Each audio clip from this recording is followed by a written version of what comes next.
എൻ്റെ വീട്ടിൽ ചില സമയത്ത് മോട്ടോർ ഓൺ ആക്കുമ്പോൾ ELCB ട്രിപ്പ് ആവുന്നു. ഇത് എന്തായിരിക്കും കാരണം? ഒരു സബ്സ്ക്രൈബർ അയച്ചു ചോദിച്ച ചോദ്യമാണ്. RCCB ട്രിപ്പ് ആവുന്നത് എർത്ത് ലീക്കേജ് ഉള്ളപ്പോഴാണ്. നിങ്ങൾ ആദ്യം തന്നെ ചെക്ക് ചെയ്യേണ്ടത് മോട്ടറിൻ്റെയും കേബിളിൻ്റെയും സ്റ്റാർട്ടറിലൂടെയൊന്നും എർത്ത് ലീക്കേജ് സംഭവിക്കുന്നില്ല എന്ന് ഉറപ്പുവരുത്തുക. ഇതിനായി നല്ല രീതിയിൽ ഇൻസ്പെക്ഷൻ ചെയ്യുക. അതുകൂടാതെ തന്നെ ഇൻസുലേഷൻ ടെസ്റ്റർ പോലെയുള്ള ഉപകരണം വെച്ച് മോട്ടറിൻ്റെയും കേബിളിൻ്റെയും സ്റ്റാർട്ടറിൻ്റെയൊക്കെ ഇൻസുലേഷൻ കണ്ടീഷൻ നല്ലതാണെന്ന് ഉറപ്പുവരുത്തുക.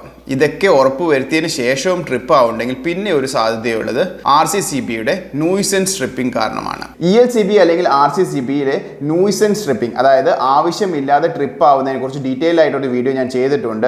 അതേ കാരണം കൊണ്ടാണ് ഇവിടെ ട്രിപ്പ് ആവുന്നത്. ഫോർ എക്സാമ്പിൾ, മോട്ടർ എന്ന് പറഞ്ഞ ലോഡ് ഓൺ ചെയ്യുമ്പോൾ ഒരു ഹൈ ആംപിയർ ലോഡാണ്. മോട്ടറിന്റെ സ്റ്റാർട്ടിംഗ് കറണ്ട് കാരണം ഒരു ഹൈ ആംപിയർ ഡ്രോ ചെയ്യുന്നതുകൊണ്ട് ഒരു വോൾട്ടേജ് സർജ് അവിടെ ക്രിയേറ്റ് ചെയ്യുന്നു. ഈ വോൾട്ടേജ് സർജ് കാരണം നൂയിസൻസ് ട്രിപ്പിംഗ് കാരണമാണ് ഈ RCCB അല്ലെങ്കിൽ ELCB ട്രിപ്പ് ആവുന്നത്. ഇത്തരം ട്രിപ്പിംഗുകൾ ഒഴിവാക്കണമെന്ന് അതിയായ ആഗ്രഹം ഉണ്ടെങ്കിൽ ഇത്തരം മോട്ടോർ ലോഡുകൾക്ക് മുന്നേ സർജ് പ്രൊട്ടക്ഷൻ ഡിവൈസ് അല്ലെങ്കിൽ SBD ടൈപ്പ് 2 കൊടുക്കാറാണ്. പക്ഷേ പൊതുവെ ഇതൊക്കെ എക്സ്പെൻസീവ് ആയിട്ടുള്ള എക്യുപ്മെന്റ് ആണ്. വീടുകളിൽ ഇത് കൊടുക്കുന്നത് അത്ര പ്രാക്ടിക്കൽ ആയിട്ടുള്ള കാര്യമല്ല. ഐ ഹോപ്പ് നിങ്ങൾക്ക് ഈ കാര്യം മനസ്സിലായി എന്ന് വിചാരിക്കുന്നു.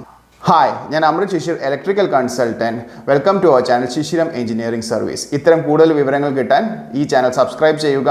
നിങ്ങൾക്ക് ഇലക്ട്രിക്കൽ ഡിസൈൻസോ കൺസൾട്ടൻസിയോ ആവശ്യമുണ്ടെങ്കിൽ താഴെയുള്ള നമ്പറിൽ ബന്ധപ്പെടാവുന്നതാണ്. ഷിഷിരം എഞ്ചിനീയറിംഗ് സർവീസ് നിങ്ങളുടെ പുതിയ വീടിൻ്റെയോ കൊമേഴ്ഷ്യൽ ബിൽഡിങ്ങിൻ്റെയോ അഥവാ ഫാക്ടറിയുടെയോ ഇലക്ട്രിക്കൽ ഡിസൈൻസും ലേഔട്ട് ഡ്രോയിങ്സും ചെയ്തു കൊടുക്കുന്നതാണ്. സിവിൽ ഡ്രോയിങ് നമുക്ക് അയച്ചു തന്നു കഴിഞ്ഞാൽ നിങ്ങളുടെ ആവശ്യങ്ങൾ നമ്മളായിട്ട് ഡിസ്കസ് ചെയ്ത് കഴിഞ്ഞാൽ നിങ്ങൾക്ക് ഇലക്ട്രിക്കൽ ഡ്രോയിങ്സ്, പ്രത്യേകിച്ചും അതിൻ്റെ ലേഔട്ട് ഡ്രോയിങ്സ്, ലൈറ്റും ഫാനും അങ്ങനെയുള്ള സോക്കറ്റ്സും ഏത് പൊസിഷനിൽ വേണം എന്നുള്ള കാര്യം, അതേപോലെ തന്നെ അതിൻ്റെ കോൺഡ്യൂട്ട് പൈപ്പിൻ്റെ ലേഔട്ടും സർക്യൂട്ട് വയർസിൻ്റെ ലേഔട്ടും DB ഡിസൈൻസും, അതേപോലെ തന്നെ DBയിലെ സ്വിച്ച് ഗിയർ ഐറ്റംസും പ്രൊട്ടക്ഷൻ ഡിവൈസസുകളുടെയും സ്പെസിഫിക്കേഷനും സൈസും കൃത്യമായി മെൻഷൻ ചെയ്തിരിക്കുക. അതായത് MCBയുടെ സൈസിങ്ങും യൂസ് ചെയ്യേണ്ട കേബിളിൻ്റെ സൈസിങ്ങും, അതുപോലെ തന്നെ RCCB SPD ലൈറ്റ്നിങ് പ്രൊട്ടക്ഷൻ ആവശ്യമുള്ള എല്ലാ പ്രൊട്ടക്ഷനും കാര്യങ്ങളും എന്തെങ്ങനെയാണ് എവിടെയൊക്കെയാണ് കൊടുക്കേണ്ടത് എന്നൊക്കെ ഡീറ്റെയിൽ ആയിട്ട് ഡിസൈൻ ചെയ്ത് തരുന്നതായിരിക്കും. അതുകൂടാതെ തന്നെ CCTV ലേഔട്ട്സും ഫ്യൂച്ചറിൽ സോളാർ വാട്ടർ ഹീറ്റേഴ്സും സോളാർ പവർ പ്ലാന്റും ഇൻസ്റ്റാൾ ചെയ്യേണ്ട ഫീസിബിലിറ്റി ഡ്രോയിങ്സും, ഇതുകൂടാതെ തന്നെ പ്ലംബിങ്ങും മറ്റ് എസ്റ്റിമേഷൻ ഡിസൈൻസും ഒക്കെ അവൈലബിൾ ആണ്. താല്പര്യമുള്ളവർക്ക് താഴെയുള്ള നമ്പറിൽ കോൺടാക്ട് ചെയ്യാവുന്നതാണ്.